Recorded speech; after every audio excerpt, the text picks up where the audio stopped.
আজকে দুনিয়াতে যার মা নাই তারে যে জিজ্ঞাসা করো মা কত রত্ন। সামনে কোরবানির দিন আসতেছে, কত আনন্দের ঈদ চলবে, কোরবানির গোশত পাক হবে। কিন্তু যার মা নাই, ছেলে পাইবে, মেয়ে পাবে, স্ত্রী পাবে, কিন্তু মনের মধ্যে একটা নিঃশ্বাস আসবে। ডানে বামে তাকায় দেখবে, একদিকে ছেলে একদিকে মেয়ে, স্ত্রী, অভাব নাই, কিন্তু হঠাৎ করে নিঃশ্বাস ফেলবে, আমার আদরের মাকে তো আমি আজকে পাইলাম না। কত মানুষ মা বাবাকে নিয়ে একত্রে আনন্দ করে, আর আমার মা নাই, আমার বাবাও নাই। যার মা নাই তার দোয়ার দরজা একটা বন্ধ, যার বাবা নাই তোর দরজা দুটোটা বন্ধ হয়ে যায়। মা হাজেরা কান্না করতেছেন, ইসমাইলও চিল্লাইতেছে, ক্ষুধার তৃষ্ণা সহ্য করা যায় না। বাচ্চাদের খানাও বা কি পরিমাণ, আবার ক্ষুধাও বেশি। মা হাজেরা আর ইসমাইল ছাড়া এখানে কেউ নাই, পুরো এলাকা জঙ্গল। একটা পশু পাখিও নাই, কারণ পানি নেই। বাইতুল্লাহ দেখা যায় না, একেবারে নীরব জায়গা। মা হাজেরা একদিন দুই দিন ইসমাইলকে পানি পান করান, বুকের দুধ দেন। একদিন পানিও শেষ, মা হাজেরা এবার বুকের দুধ দেয়, দুধও শুকায় গেল। আম্মা জান হাজেরা এক পর্যায়ে বেকারার হয়ে গেলেন। ইসমাইল বাচ্চার এমন প্রচন্ড ক্ষুধা, দুধ দিতেও পারে না, পানিও নাই। মা হাজেরা ঐতিহাসিকগণ লেখেন তার জিহ্বাটা ইসমাইলের মুখের মধ্যে দিয়া দিল। এক পর্যায়ে দেখে জিহ্বার মধ্যেও পানি নাই। মা হাজেরা পাগলনির মতো কান্না শুরু করলেন, ও দয়ার মালিক, এই জঙ্গলের মধ্যে তোমার হুকুম মানার জন্যই রয়ে গেছি। আয় আল্লাহ, আমি না খায় থাকতে পারি, একটা বাচ্চাকে না খাওয়ায় রাখা যায় না। একটা সন্তান না খায় থাকবে, আমি মা কেমন করে সহ্য করব। ও সন্তানের প্রতি মা বাবার অন্তরে কি পরিমাণ মায়া। এই দুনিয়ায় যে মা হয় না সে বুঝবে না, যে বাবা হয় না সে বুঝতে পারে না। মা হাজেরা পানির জন্য সাফা পাহাড়ে দৌড় দিলেন। ওখানে গিয়া দেখে পানি নেই, সূর্যের একটু আলো পড়িয়া বালুগুলো চিকচিক করে, আসলে পানি না। মা হাজেরা আবার ওখান থেকে মারোয়া পাহাড়ে দৌড় দিলেন। এইভাবে মা হাজেরা 7টা চক্কর লাগায় দিলেন।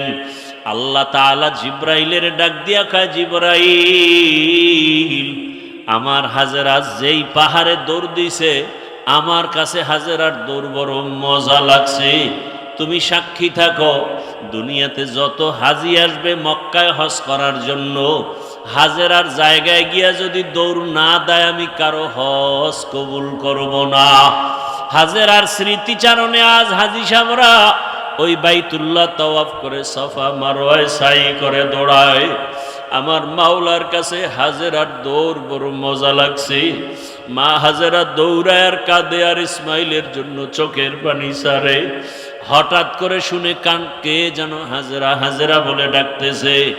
মা হাজেরা কোথায় যেন আওয়াজ শুনতেছেন। হঠাৎ করে নজর করে দেখে বাইতুল্লাহ, যেখানে এখন ওই বরাবর একটা মানুষের সুরতে লোক ডাকতেছে। গিয়া দাঁড়াইয়া বলে, কে তুমি? বলে, আমি আল্লাহর ফেরেশতা জিবরাইল। কি চাও? বলে, আমার সন্তান পানি পায় না, পাগল হয়ে গেলাম।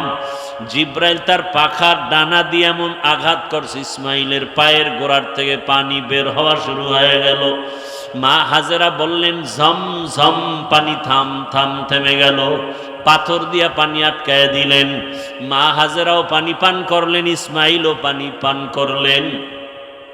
পান করার পরে পানি ওখানে রয়ে গেল। আজ ওই জমজমের পানি এত বরকতের পানি, হাজার হাজার লাখ ও কোটি মিলিয়ন ট্রিলিয়ন বিলিয়ন পানির লিটার হাজি সাহেবরা নিয়ে যায়। ওই জমজমের পানি এক ফোঁটা বাড়েও না, কমেও না। মদিনায় পর্যন্ত পাইপ দিয়া নিতে চাইছে, নিতেও পারে নাই। ওরে আল্লাহর বান্দারা, সাহাবায়ে কেরাম নবীকে জিজ্ঞাসা করছিলেন, ইয়া রাসূলুল্লাহ, জমজম পানি কমেও না, বাড়েও না, এর পানির নিচের সম্পর্ক কোথায়? নবী বলেন, জমজম কূপের পানির নিচের সম্পর্ক হাউজে কাউসারের সাথে লাগানো। ওই জমজমের পানি পান করলে পেটের ক্ষুধাও নিবারণ হয়, পিপাসাও নিবারণ হয়।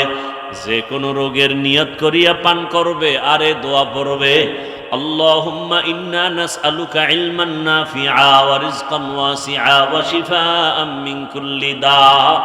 জমজম কূপের পানির মাধ্যমে আল্লাহ কঠিন কঠিন রোগ থেকেও চিরমুক্তি দান করবেন। পানি পান করলেন, পানি ওখানে থাকলো আজও পর্যন্ত। সেই ইসমাইলের পায়ের গোড়ালির পানি, মা হাজেরার বরকতের পানি জিব্রাইলের মাধ্যমে আল্লাহ দিলেন, আজও আছে। ওই জমজম কূপের পানি বড় স্বাদের পানি, নির্ভেজাল পানি। এরে আম্মাজানের স্মৃতিচারণে ওই পানি আর সারা দুনিয়ার মানুষ পান করে। আল্লাহ পাক রব্বুল আলামিনের বরকত, ওখানে খানার ব্যবস্থা হয়ে গেল, মানুষের ব্যবস্থা হয়ে গেল। ইসমাইল বড় হতে হতে যখন 14 বছর হয়ে গেল, ইব্রাহিমের আল্লাহ স্বপ্ন দেখায়, তোমার কলিজার আপনকে তুমি কোরবান দাও। ইব্রাহিম নবী 100 উট কোরবানি দিলেন। এভাবে 3 দিন পর্যন্ত স্বপ্ন দেখার পরে দেখে না, হয় না। ইব্রাহিম নবী বুঝতে পেরেছেন আমার ইসমাইলের ছাড়া আর আমার প্রিয় কেউ নাই, তাকেই জবাই করার জন্য আল্লাহ বলছেন। এবার রেডি হয়ে গেলেন, একটা ছুরি রশি নিয়ে রওনা, ইসমাইলকে নিয়ে জবাই করবে। ইসমাইলের এলাকায় আইসা দেখে আগে তো কিছুই ছিল না, এখন মানুষ, বাড়িঘর, ফসলের অভাব নাই। ইসমাইলের ঘরটা পর্যন্ত বোঝা যায় না কোথায়। লোকেরে জিজ্ঞাসা করার পরে ঘরের দরজায় গিয়া ইব্রাহিম নবী সালাম দিয়ে কয়, হাজেরা, ইব্রাহিম, বহুদিনের বিরহের বেদনা, আমার ইসমাইল কোথায়? বলে মাঠে সন্তানদের সাথে খেলাধুলা করে। ইব্রাহিম নবী খুঁজিয়া ইসমাইলের ডাইকা কয়, আয় বাবা ইসমাইল, আমার বুকে আয়। ইসমাইল আসতে চায় না, চিনতে পারে না ইনি আমার বাবা। ইব্রাহিমকে, আমি তোর বাবা ইব্রাহিম। দইরা যখন ঘরের মধ্যে নিল, কান্নাকাটি শুরু হয়ে গেল। ইব্রাহিম নবী বলে, দেরি করা যাবে না, মালিকের দাওয়াতে যাব, ইসমাইলের গোসল করাইয়া নতুন পোশাকে সাজাইয়া দাও। মা হাজেরা ভাবলেন দুনিয়ার কোন বাদশা দাওয়াত দিছে, আসলে যে জবাই করার জন্য আল্লাহ ডাকছে তা বুঝেন নাই। মা হাজেরা মনের মতো গোসল করাইয়া পোশাক পরায় সাজায় যখন বাবার হাতে দিছে, ইসমাইলের নিয়ে বাবা আগে আগে হাঁটতেছে, ইসমাইল পেছনে হাঁটে, সুরিয়ার রশি দেখেও না।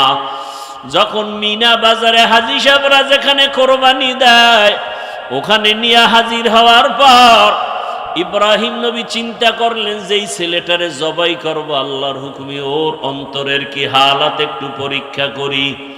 ইব্রাহিম নবী সন্তানটাকে বললেন, ইন্নী আরা ফিল মানামি আন্নী আযবাহুকা ফানজুর মাযা তারা। ও বাবা ইসমাইল, আমি স্বপ্ন দেখি তোমাকে জবাই করতেছি, বলো তোমার কি মতামত। ও আল্লাহর বান্দারা, আল্লাহর মোহাব্বত কাকে বলা হয়? ইসমাইল এই কথা শোনা মাত্রই ডাক দিয়া কইয়া, আবা তিফআল মা তুমার সাতাজিদুনি ইনশাআল্লাহু মিনাস সাবিরিন। আব্বা জান, আপনি স্বপ্ন দেখছেন, তাড়াতাড়ি তা বাস্তবায়ন করেন। আমি ইনশাআল্লাহ, আমাকে আপনি ধৈর্য ধারণকারীদের মধ্যেই পাবেন। তাড়াতাড়ি আমাকে শোয়াইয়া জবাই করেন। তবে আব্বা জান, এই কথাটা যদি একটু বাড়ি বসে বলতেন, আমি আমার মায়ের থেকে চির বিদায়ের সালাম জানাইয়া আসতাম, আমার মায়ের থেকে বলে আসতাম, বলেন নাই, কোনো দুঃখ নাই। আপনি আমাকে জবাই করিয়া যখন চলে যাবেন, আমার আম্মু জান ইসমাইলের তালাশ করবে। আপনি যদি একা ঢুকেন, আমার মা ইসমাইলের না পাইয়া পাগলনির মতো হয়ে যাবে। আপনি আমার মাকে ধমক দিবেন না, আমি ইসমাইলের পক্ষ থেকে সালাম জানাইবেন।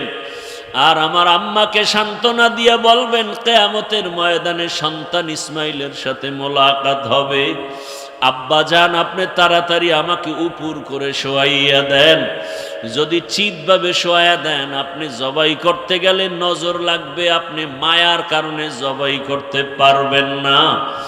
আব্বা জান, আপনার চোখ দুইটা রুমাল দিয়া ভালো করে বাঁধে, আমার হাতে পায়ে রশি দিয়া ভালো করে বাঁধেন। জবাই করার সময় যদি আমার হাতে পায়ের নড়াচড়া আপনার গায়ে লাগে, বেয়াদবি হবে, আল্লাহ বেজার হয়ে যাবে। এমন এক করুণ ইতিহাস যে বাবাকে জবাই করার জন্য, বাবা সন্তানকে জবাই করার জন্য রেডি। আমার মাওলার কুদরতি অন্তরে মায়ার আগুন জ্বইলা উঠছে। আল্লাহ ডাক দিয়া কয়, ছুরি আমার ইসমাইলের একটা পশমও যেন ক্ষতি না হয়। ইসমাইল যখন শুয়ে গেল, বাবা ইব্রাহিম ছুরি চালায়, গলা কাটে না। পাথরের উপরে আঘাত করলেন, পাথর দুই টুকরা হয়ে গেল। ইসমাইল উঠা দাঁড়ায় গেল। কি হয়ে গেল বুঝলাম না, আল্লাহ বুঝি বেজার। ইব্রাহিম নবী কয়, না, আবার একবার শুয়া পড়ো ইসমাইল। এইবার আমার হাতে রক্ত না লাগা পর্যন্ত ছুরি চালানো বন্ধ করব না। যখন আবার ইসমাইল শুয়া পড়ল বাবার হাতে জবাই হওয়ার জন্য, আল্লাহ কয়, জিবরাইল যাও যাও, জান্নাত থেকে একটা দুম্বা নিয়ে দৌড়াও। আমার ইসমাইলের রক্ত হাতে না লাগা পর্যন্ত ছুরি চালাইতেই থাকবে। ইসমাইলের ছুরির নিচ থেকে সরাইয়া দুম্বাটা ছুরির নিচে দিয়া দাও। ইসমাইলের এই ছুরির নিচে দুম্বা দেওয়ার জন্য আল্লাহর হুকুমে জিব্রাইল জান্নাত থেকে দুম্বা নিয়ে রওয়ানা। জিব্রাইল ভাবলো আসতে বোধহয় দেরি হবে, এর আগে না জানি ইসমাইল আবার জবাই হইয়া যায়। জিব্রাইল আসমান থেকে জোরে জোরে আল্লাহু আকবার, আল্লাহু আকবারের আওয়াজ দিলেন।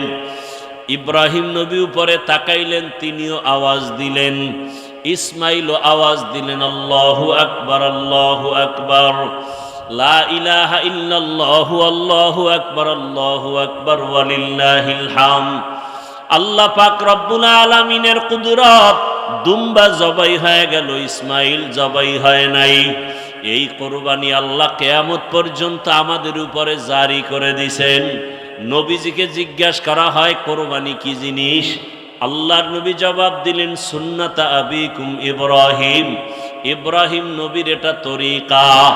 কোরবানি দেওয়া মানে পশু জবাই দেওয়া না। আল্লাহ বলেন, লা ইয়ানালাল্লাহু লুহুমুহা ওয়ালা দিমাউহা ওয়ালাকিন ইয়ানালুহুত তাকওয়া মিনকুম। ও বান্দা, তোমার তাকওয়া আল্লাহর কাছে পৌঁছবে, তোমার পশুর রক্ত গোশত আল্লাহর কাছে পৌঁছবে না। কোরবানি দেওয়ার মানে আল্লাহর মোহাব্বত, আল্লাহর কাছে কোরবানি দেওয়া। আমার জান, আমার মাল, আমার সব কিছু আল্লাহর পথে কোরবানি দেওয়া।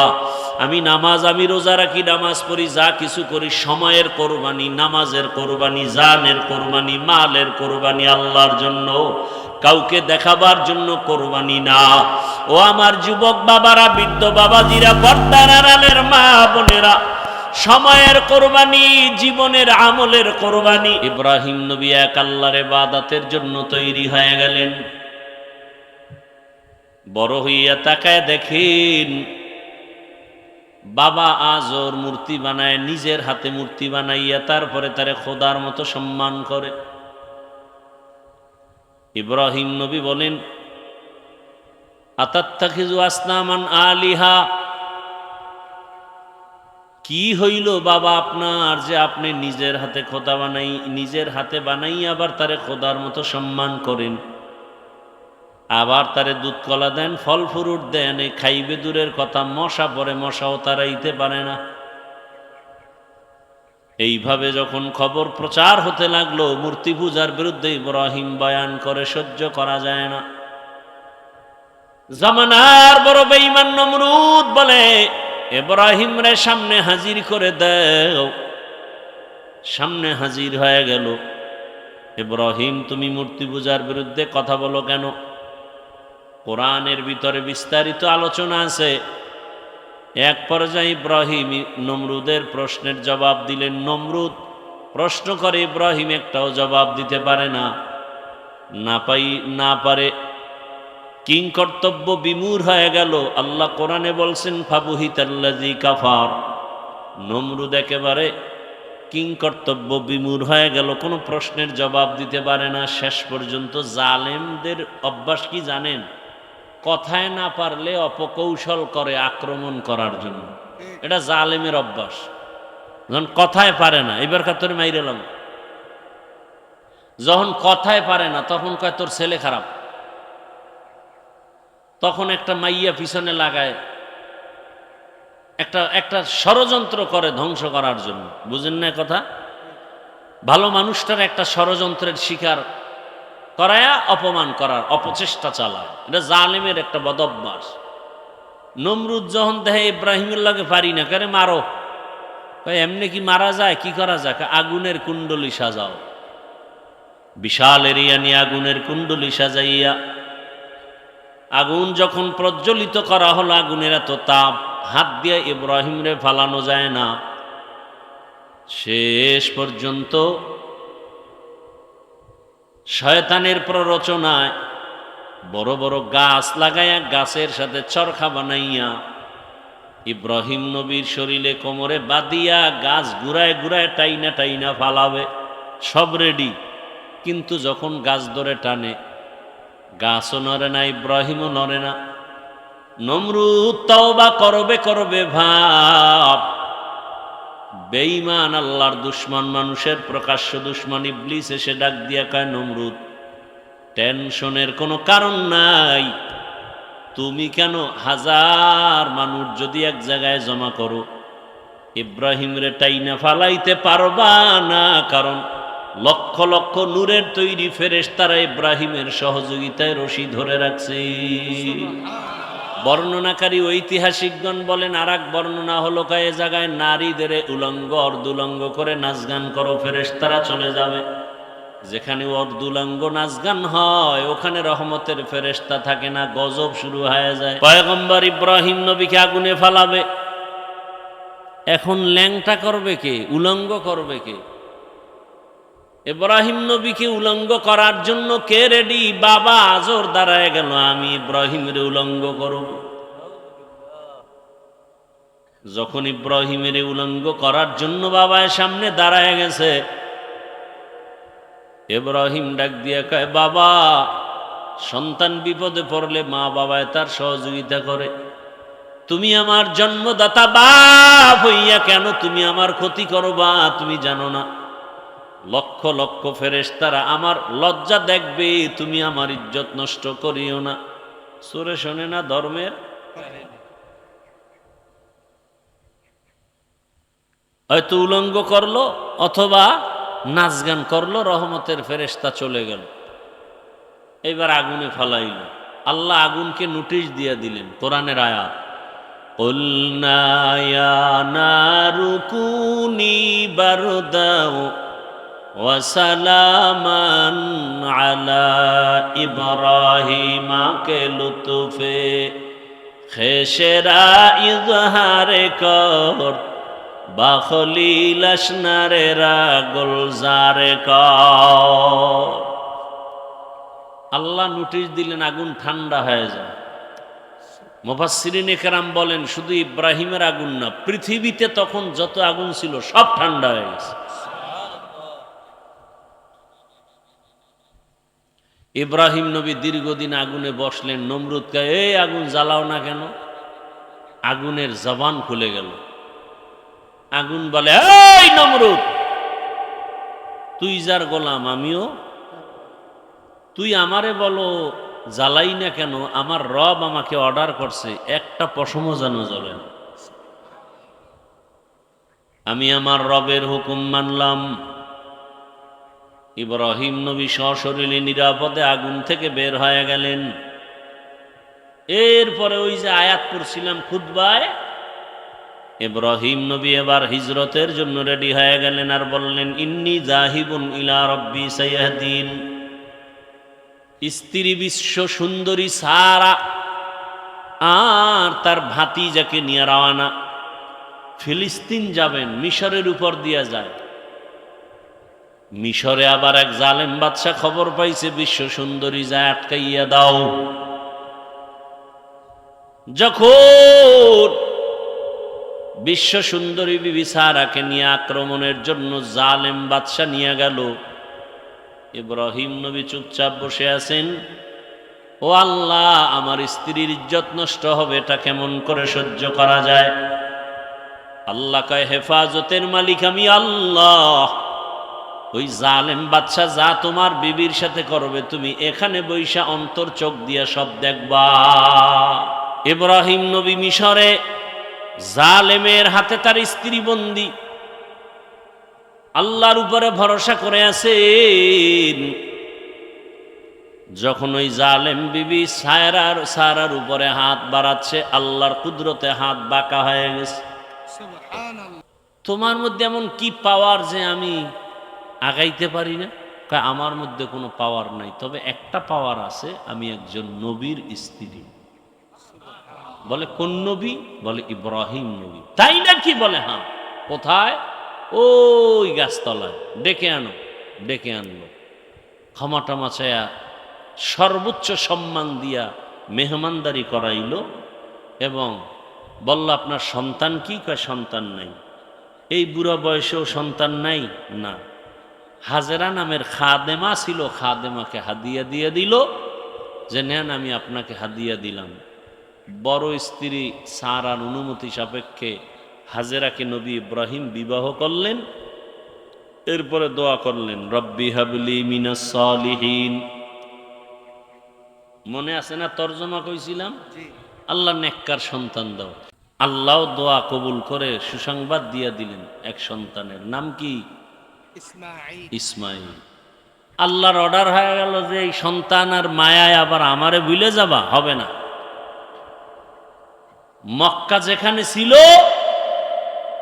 ওই জায়গায় তোমার সন্তান আর স্ত্রী হাজেরাকে নির্বাসনে দিয়ে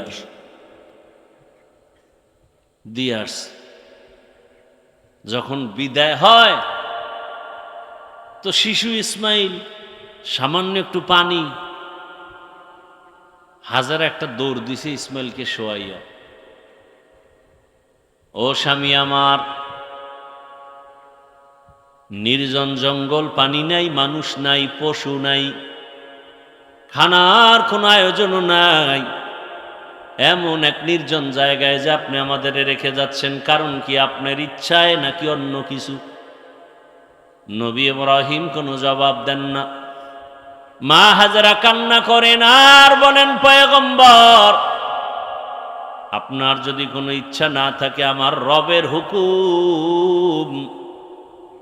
ইব্রাহিম নবী ইশারায় বললেন, হ্যাঁ রবের হুকুম। মা হাজেরা ডাক দিয়া বললেন, যদি আমার রবের হুকুম হয় কোনো কথা নাই, তবে আপনি যাবেন, আর আমি হাজেরার খবর নেওয়ার প্রয়োজন নাই। তবে যদি একটু সময় হয়, মাঝে মাঝে আইসা শিশু ইসমাইলের খবর নিয়ে, একটু পানি আছে আর পানি দুদিন পরে থাকবে না, আমি হাজেরার খবর নেওয়ার প্রয়োজন নাই, তবে ইসমাইলের খবর নিয়ে যাই। কান্নাকাটি চলতেছে। ইব্রাহিম নবী চলে গেলেন পাহাড়ের উপরে, ওইটা নিচে নামলেন। এখন আর ইসমাইলেরও দেখা যায় না, বিবি হাজেরারও দেখা যায় না। ইব্রাহিম নবী উটের পিঠের থেকে নাইমা দুহাত উঁচু করে কান্না করে রবের কাছে দোয়া করলেন, রব্বানা ইন্নী আসকানতু মিন যুররিয়াতি বিওয়াদিন গায়রি যি যারইন ইনদা বাইতিকাল মুহাররম রব্বানা লিয়ুকিমুস সালাতা ফাজআল আফইদাতাম মিনান নাসি তাহবি ইলাইহিম ওয়ারযুকহুম মিনাস সামারাত। পয়গম্বর ইব্রাহিম দোয়া করলেন, হে আল্লাহ, এমন এক নির্জন জায়গায় তোমার হুকুমে রাখলাম, তুমি এদের খানার আয়োজন করো, ফলের মাধ্যমে রিজিকের ব্যবস্থা করে দাও, এরা নামাজ আদায় করবে, তোমার শুকর আদায় করবেন। পয়গম্বর ইব্রাহিম দোয়া করে চলে গেলেন ফিলিস্তিনের জমিনে। মা হাজেরা আর ইসমাইল ছাড়া এখানে কেউ নাই, পুরো এলাকা জঙ্গল, একটা পশু পাখিও নাই, কারণ পানি নেই। বাইতুল্লাহ দেখা যায় না, একেবারে নীরব জায়গা। মা হাজেরা একদিন দুই দিন ইসমাইলকে পানি পান করান, বুকের দুধ দেন। একদিন পানিও শেষ, মা হাজেরা এবার বুকের দুধ দেয়, দুধও শুকায় গেল। আম্মা জান হাজেরা এক পর্যায়ে বেকারার হয়ে গেলেন। ইসমাইল বাচ্চার এমন প্রচন্ড ক্ষুধা, দুধ দিতেও পারে না, পানিও নাই। মা হাজেরা ঐতিহাসিকগণ লেখেন তার জিহ্বাটা ইসমাইলের মুখের মধ্যে দিয়া দিল। এক পর্যায়ে দেখে জিহ্বার মধ্যেও পানি নাই। মা হাজেরা পাগলনির মতো কান্না শুরু করলেন, ও দয়ার মালিক, এই জঙ্গলের মধ্যে তোমার হুকুম মানার জন্যই রয়ে গেছি। আয় আল্লাহ, আমি না খায় থাকতে পারি, একটা বাচ্চাকে না খাওয়ায় রাখা যায় না। একটা সন্তান না খায় থাকবে, আমি মা কেমন করে সহ্য করব? ও সন্তানের প্রতি মা বাবার অন্তরে কি পরিমাণ মায়া! এই দুনিয়ায় যে মা হয় না সে বুঝবে না, যে বাবা হয় না সে বুঝতে পারে না। ও আমার কলিজার যুবক বাবারা, একটা সন্তানের প্রতি মায়ের কত মোহাব্বত বুঝানো যাবে না রে বাবা। আজকে দুনিয়াতে যার মা নাই তারে যে জিজ্ঞাসা করো মা কত রত্ন। সামনে কোরবানির দিন আসতেছে, কত আনন্দের ঈদ চলবে, কোরবানির গোশত পাক হবে। কিন্তু যার মা নাই, ছেলে পাইবে, মেয়ে পাবে, স্ত্রী পাবে, কিন্তু মনের মধ্যে একটা নিঃশ্বাস আসবে। ডানে বামে তাকায় দেখবে একদিকে ছেলে একদিকে মেয়ে, স্ত্রী অভাব নাই, কিন্তু হঠাৎ করে নিঃশ্বাস ফেলবে, আমার আদরের মাকে তো আমি আজকে পাইলাম না। কত মানুষ মা বাবাকে নিয়ে একত্রে আনন্দ করে, আর আমার মা নাই, আমার বাবাও নাই। যার মা নাই তার দোয়ার দরজা একটা বন্ধ, যার বাবা নাই তোর দরজা দুটোটা বন্ধ হয়ে যায়। মা হাজেরা কান্না করতেছেন, ইসমাইলও চিল্লাইতেছে, ক্ষুধার তৃষ্ণা সহ্য করা যায় না। বাচ্চাদের খানাও বা কি পরিমাণ, আবার ক্ষুধাও বেশি। মা হাজেরা পানির জন্য সফা পাহাড়ে দৌড় দিলেন। ওখানে গিয়া দেখে পানি নাই, সূর্যের একটু আলো পড়িয়া বালুগুলো চিকচিক করে, আসলে পানি না। মা হাজেরা আবার ওখান থেকে মারোয়া পাহাড়ে দৌড় দিলেন। এইভাবে মা হাজেরা 7টা চক্কর লাগায় দিলেন। আল্লাহ তাআলা জিব্রাইলের ডাক দিয়া কয়, জিব্রাইল, আমার হাজেরা যেই পাহাড়ে দৌড় দিছে, আমার কাছে হাজেরার দৌড় বড় মজা লাগছে। তুমি সাক্ষী থাকো, দুনিয়াতে যত হাজি আসবে মক্কায় হজ করার জন্য, হাজেরার জায়গায় গিয়া যদি দৌড় না দেয় আমি কারো হজ কবুল করব না। হাজেরার স্মৃতিচারণে আজ হাজি সাহেবরা ওই বাইতুল্লাহ তাওয়াফ করে, সাফা মারওয়ায় সাই করে দৌড়ায়। আমার মাওলার কাছে হাজেরার দৌড় বড় মজা লাগছে। মা হাজেরা দৌড়ায় আর কাঁদে, আর ইসমাইলের জন্য চোখের পানি ছাড়ে। হঠাৎ করে শুনে কান কে যেন হাজেরা হাজেরা বলে ডাকতেছে। মা হাজেরা কোথায় যেন আওয়াজ শুনতেছেন। হঠাৎ করে নজর করে দেখে বাইতুল্লাহ, যেখানে এখন ওই বরাবর একটা মানুষের সুরাতে লোক ডাকতেছে। গিয়া দাঁড়াইয়া বলে, কে তুমি? বলে, আমি আল্লাহর ফেরেশতা জিবরাইল। কি চাও? বলে, আমার সন্তান পানি পায় না, পাগল হয়ে গেলাম। জিব্রাইল তার পাখার ডানা দিয়ে এমন আঘাত করছে, ইসমাইলের পায়ের গোড়ার থেকে পানি বের হওয়া শুরু হয়ে গেল। মা হাজেরা বললেন, ঝম ঝম পানি, থাম থাম, থেমে গেল। পাথর দিয়া পানি আটকায় দিলেন। মা হাজেরাও পানি পান করলেন, ইসমাইলও পানি পান করলেন। পান করার পরে পানি ওখানে রয়ে গেল। আজ ওই জমজমের পানি এত বরকতের পানি, হাজার হাজার লাখ ও কোটি মিলিয়ন ট্রিলিয়ন বিলিয়ন পানির লিটার হাজি সাহেবরা নিয়ে যায়। ওই জমজমের পানি এক ফোঁটা বাড়েও না, কমেও না। মদিনায় পর্যন্ত পাইপ দিয়া নিতে চাইছে, নিতেও পারে নাই। ওরে আল্লাহর বান্দারা, সাহাবায়ে কেরাম নবীকে জিজ্ঞাসা করছিলেন, ইয়া রাসূলুল্লাহ, জমজম পানি কমেও না, বাড়েও না, এর পানির নিচের সম্পর্ক কোথায়? নবী বলেন, জমজম কূপের পানির নিচের সম্পর্ক হাউজে কাউসারের সাথে লাগানো। ওই জমজমের পানি পান করলে পেটের ক্ষুধাও নিবারণ হয়, পিপাসাও নিবারণ হয়।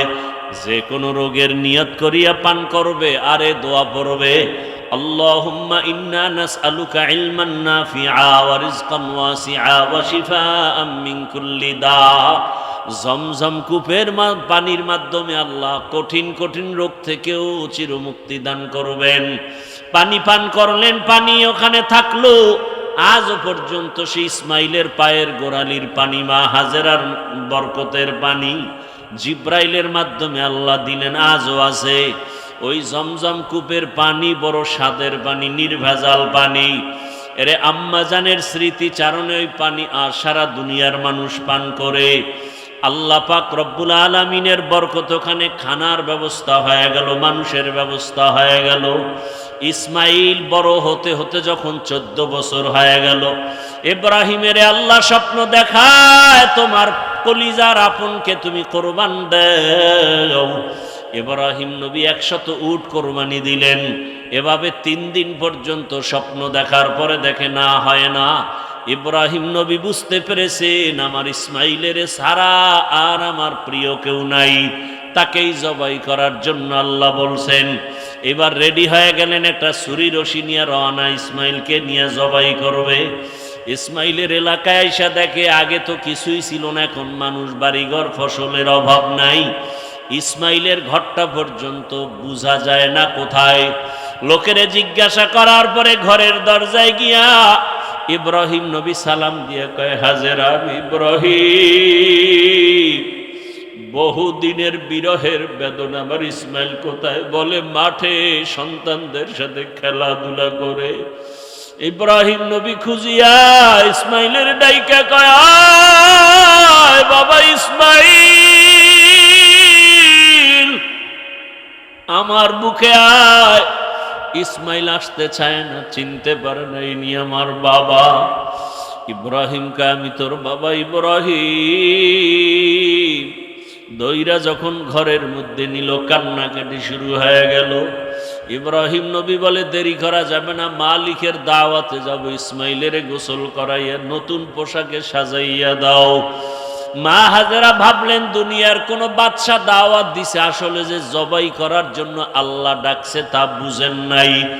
মা হাজেরা মনের মতো গোসল করাইয়া পোশাক পরাইয়া সাজায় যখন বাবার হাতে দিছে, ইসমাইলের নিয়ে বাবা আগে আগে হাঁটতেছে, ইসমাইল পেছনে হাঁটে, সুরিয়ার রশি দেখেও না। যখন মিনা বাজারে হাজী সাহেবরা যেখানে কোরবানি দেয়, ওখানে নিয়ে হাজির হওয়ার পর ইব্রাহিম নবী চিন্তা করলেন যে এই ছেলেটারে জবাই করব আল্লাহর হুকুমে, ওর অন্তরের কি হালাত একটু পরীক্ষা করি। ইব্রাহিম নবী সন্তানটাকে বললেন, ইন্নী আরা ফিল মানামি আন্নী আযবাহুকা ফানজুর মাযা তারা। ও বাবা ইসমাইল, আমি স্বপ্ন দেখি তোমাকে জবাই করতেছি, বলো তোমার কি মতামত। ও আল্লাহর বান্দারা, আল্লাহর মোহাব্বত কাকে বলা হয়? ইসমাইল এই কথা শোনা মাত্রই ডাক দিয়া কাইয়া, আবা তিফআল মা তুমার সাতাজিদুনি ইনশাআল্লাহু মিনাস সাবিরিন। আব্বা জান, আপনি স্বপ্ন দেখছেন, তাড়াতাড়ি তা বাস্তবায়ন করেন। আমি ইনশাআল্লাহ, আমাকে আপনি ধৈর্য ধারণকারীদের মধ্যেই পাবেন। তাড়াতাড়ি আমাকে শোয়াইয়া জবাই করেন। তবে আব্বা জান, এই কথাটা যদি একটু বাড়ি বসে বলতেন, আমি আমার মায়ের থেকে চির বিদায়ের সালাম জানাইয়া আসতাম, আমার মায়ের থেকে বলে আসতাম, বলেন নাই, কোনো দুঃখ নাই, আপনি আমাকে জবাই করিয়া যখন চলে যাবেন, আমার আম্মু জান ইসমাইলের তালাশ করবে। আপনি যদি একা ঢুকেন, আমার মা ইসমাইলের না পাইয়া পাগলনির মতো হয়ে যাবে। আপনি আমার মাকে ধমক দিবেন না, আমি ইসমাইলের পক্ষ থেকে সালাম জানাইবেন। আর আমার আম্মাকে সান্ত্বনা দিয়া বলবেন, কিয়ামতের ময়দানে সন্তান ইসমাইলের সাথে মোলাকাত হবে। আব্বা জান, আপনি তাড়াতাড়ি আমাকে উপর করে শোয়াইয়া দেন। যদি চিৎভাবে শোয়া দেন, আপনি জবাই করতে গেলে নজর লাগবে, আপনি মায়ার কারণে জবাই করতে পারবেন না। আব্বা জান, আপনার চোখ দুইটা রুমাল দিয়া ভালো করে বাঁধে, আমার হাতে পায়ে রশি দিয়া ভালো করে বাঁধে। জবাই করার সময় যদি আমার হাতে পায়ের নড়াচড়া আপনার গায়ে লাগে, বেয়াদবি হবে, আল্লাহ বেজার হয়ে যাবে। এমন এক করুণ ইতিহাস যে বাবাকে জবাই করার জন্য, বাবা সন্তানকে জবাই করার জন্য রেডি। আমার মাওলার কুদরতি অন্তরে মায়ার আগুন জ্বইলা উঠছে। আল্লাহ ডাক দিয়া কয় ছুরি আমার ইসমাইলের একটা পশমও যেন ক্ষতি না হয়। ইসমাইল যখন শুয়ে গেল, বাবা ইব্রাহিম ছুরি চালায়, গলা কাটে না, পাথরের উপর আঘাত করলেন, পাথর দুই টুকরা হয়ে গেল। ইসমাইল উঠা দাঁড়ায় গেল, কি হয়ে গেল বুঝলাম না, আল্লাহ বুঝি বেজার। ইব্রাহিম নবী কয় না, আবার একবার শুয়া পড়ো ইসমাইল, এইবার আমার হাতে রক্ত না লাগা পর্যন্ত ছুরি চালানো বন্ধ করব না। যখন আবার ইসমাইল শুয়া পড়ল বাবার হাতে জবাই হওয়ার জন্য, আল্লাহ কয় জিবরাইল যাও যাও, জান্নাত থেকে একটা দুম্বা নিয়ে দৌড়াও, আমার ইসমাইলের রক্ত হাতে না লাগা পর্যন্ত ছুরি চালাইতেই থাকবে। ইসমাইলের ছুরির নিচ থেকে সরাইয়া দুম্বাটা ছুরির নিচে দিয়া দাও। ইসমাইলের এই ছুরির নিচে দুম্বা দেওয়ার জন্য আল্লাহর হুকুমে জিব্রাইল জান্নাত থেকে দুম্বা নিয়ে রওয়ানা। জিব্রাইল ভাবলো আসতে বোধহয় দেরি হবে, এর আগে না জানি ইসমাইল আবার জবাই হইয়া যায়।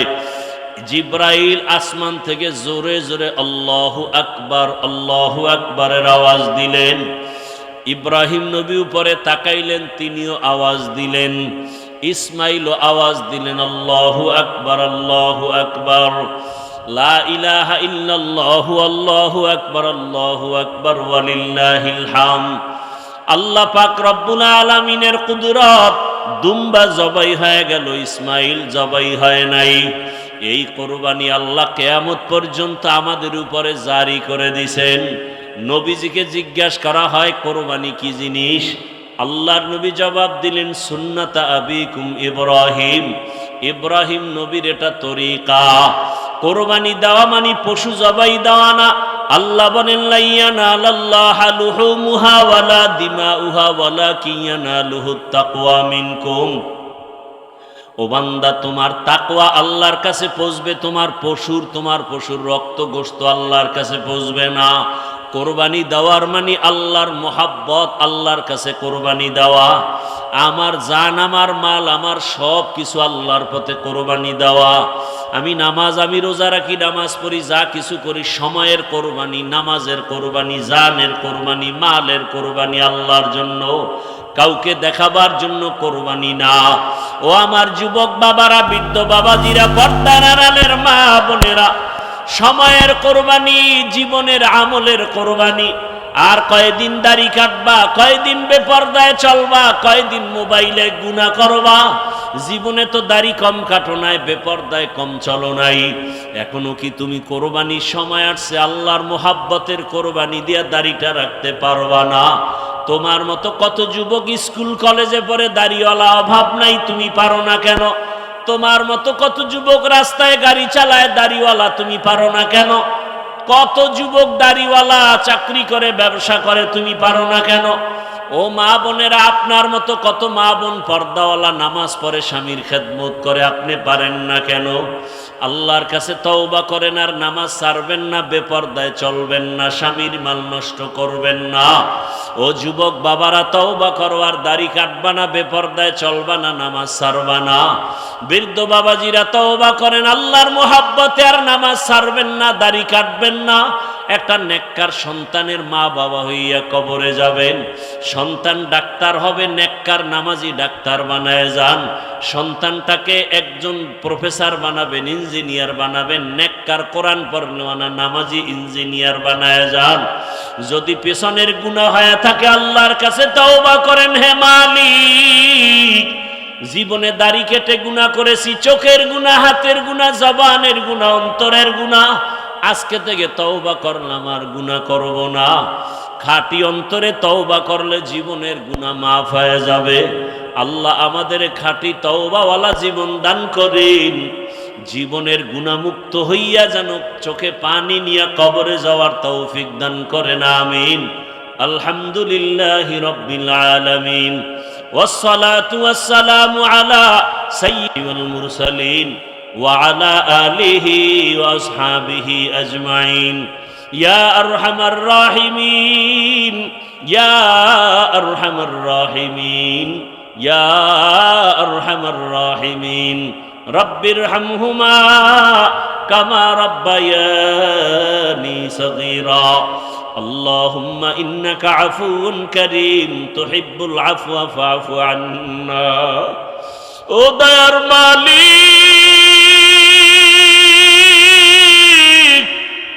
কুদরতের নজর দিয়ে তাকায় দেখেন কত উলামায়ে কেরাম, কত মুরব্বী, হাজী সাহেব, ব্যবসায়ী, চাকরিজীবী, যুবক, ছাত্র, পর্দার আড়ালের মা বোনেরা, আপনার দরওয়াজায় আমরা গুনার বোঝা নিয়ে হাজির।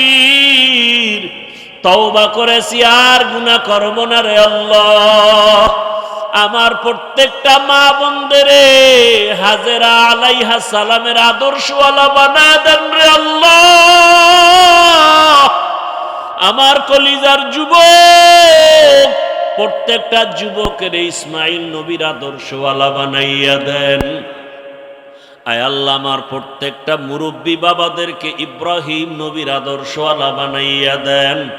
আয় আল্লাহ, গুনাহ তো করতে করতে এখন চোখে পানি নেই, দিল পাথরের মতো শক্ত।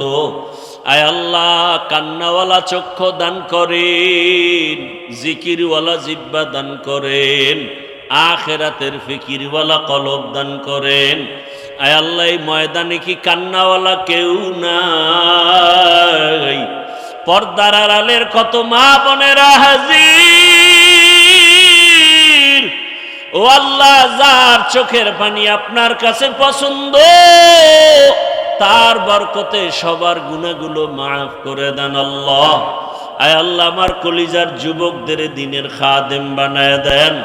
উলামায়ে কেরাম, মুরব্বী, হাজী সাহেবদের মাফ করে দেন। ব্যবসায়ী, চাকরিজীবীদের যারা, তাদের মাফ করে দেন। আয় আল্লাহ, মা বোনদের আবেদা পর্দাওয়ালা বানায় দেন।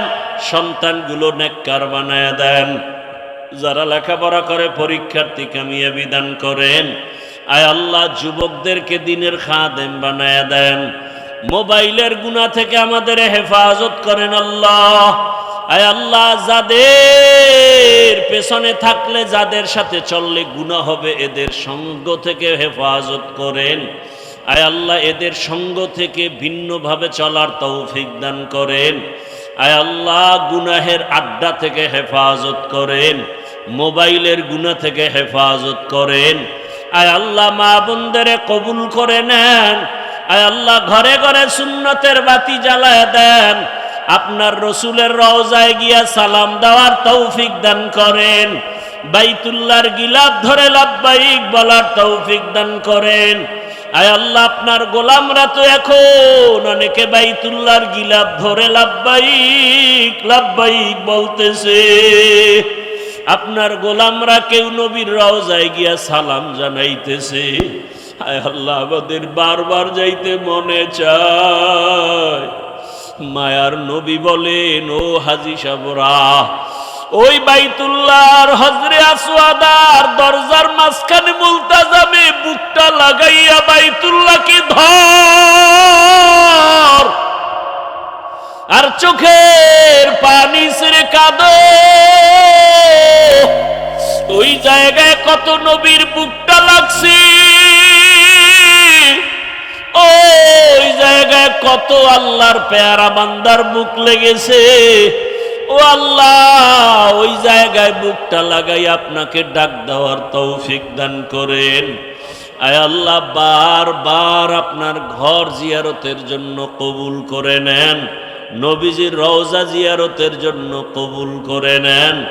আয় আল্লাহ, জাহের বাতিনকে ইসলাহ করে দেন। খাস ওলিদের মুহাব্বত অন্তরে দান করেন। আয় আল্লাহ, সারা দুনিয়াবাসীকে মাফ করে দেন। আয় আল্লাহ, প্রবাসীদেরকে মাফ করে দেন। আয় আল্লাহ তাআলা, বাংলাদেশ শান্তির দেশ বানায় দেন। আহলে হকের বিজয় দান করেন। বাতিলের মোকাবেলায় বিজয় দান করেন। বাতিলকে বাতিলের দ্বারা দমন করে দেন। বাতিলের নেফাকি জাহের করে মুমিনের ঈমান আমল হেফাজতের ব্যবস্থা করে দেন। আয় আল্লাহ, জাহেরি বাতিনি দুশ্মনের মোকাবেলায় বিজয় দান করেন। চলার পথে হেফাজত করেন। আয় আল্লাহ, মুখালিফের মুআফিক বানায় দেন।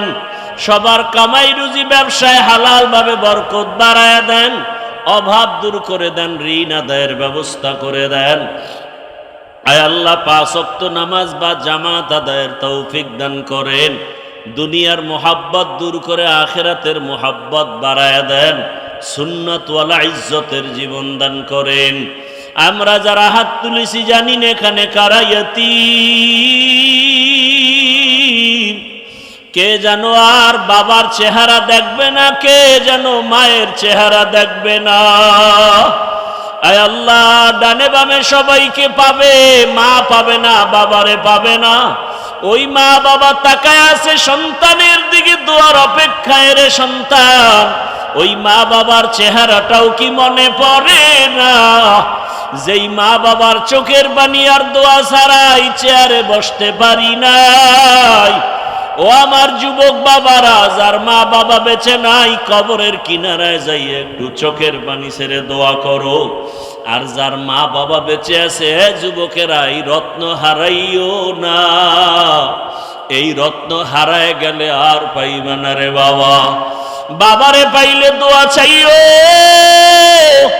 মাকে পাইলে বাসায় গিয়া মাকে বলিও, মা মাথায় হাতটা দিয়া দোয়া করো। জীবনে কত বেয়াদবি করেছি, তুমি কত কান্না করেছো। আজ থেকে তওবা করেছি, আর গুনাহ করব না, নামাজ ছাড়ব না, দাড়ি কাটবো না, বেপরদায় চলবো না, কষ্ট দিব না। মাকে যদি বলতে পারো, দেখবা মায়ের চোখের কোঠায় পানি চলে আসবে। মা বলবে, বাবা আয় আয়, মাথায় হাত দিয়া ডাকবে, ও আরশে আজিমের মালিক, আমার কলিজার সন্তানটাকে তুমি কবুল করে নাও। ওই মা বাবা যাদের দুনিয়ায় নাই রে মালিক, সবাইকে জান্নাত দান করেন। আয় আল্লাহ, যারা বেঁচে আছেন হায়াত বাড়ায়া দেন, অসুস্থ যারা সুস্থতার নেয়ামত বাড়ায়া দেন। আয় আল্লাহ, আপনার মতো বড় ডাক্তার কেউ নাই, সুস্থ করে দেন। আয় আল্লাহ, মা বাবার আদোবালা সন্তান বানায় দেন, ওস্তাদের আদোবালা ছাত্র বানায় দেন। আয় আল্লাহ, মিথ্যা মামলায় যারা জড়িত, কুদরতের দ্বারা চিরমুক্তির ব্যবস্থা করে দেন। হালাল ভাবে বরকতি রিজিক দান করেন। ঋণের বোঝা মাথায় কুদরতের দ্বারা ঋণ আদায়ের ব্যবস্থা করে দেন। দিলের ন্যাক আশা পুরায়া দেন। আওয়াজে কথায় রুহানিয়াতে স্পষ্টতা রূপ বাড়ায়া দেন। ওলামা তোলাবা উম্মতের অন্তরে ইজ্জত মোহাব্বত রূপ বাড়ায়া দেন। আয় আল্লাহ, মাদ্রাসা মসজিদ আপনি কবুল করে নেন। সমস্ত মসজিদ মাদ্রাসাগুলো কবুল করে নেন। আয় আল্লাহ, মুহিব্বিন মুতাআল্লিকিনদের কবুল করে নেন। আয়োজনকারী, সহযোগিতাকারী, দান সৎকারীদের কবুল করে নেন। নবীজির মুহাব্বতে আমাদের দোয়া কবুল করে নেন। সাল্লাল্লাহু তাআলা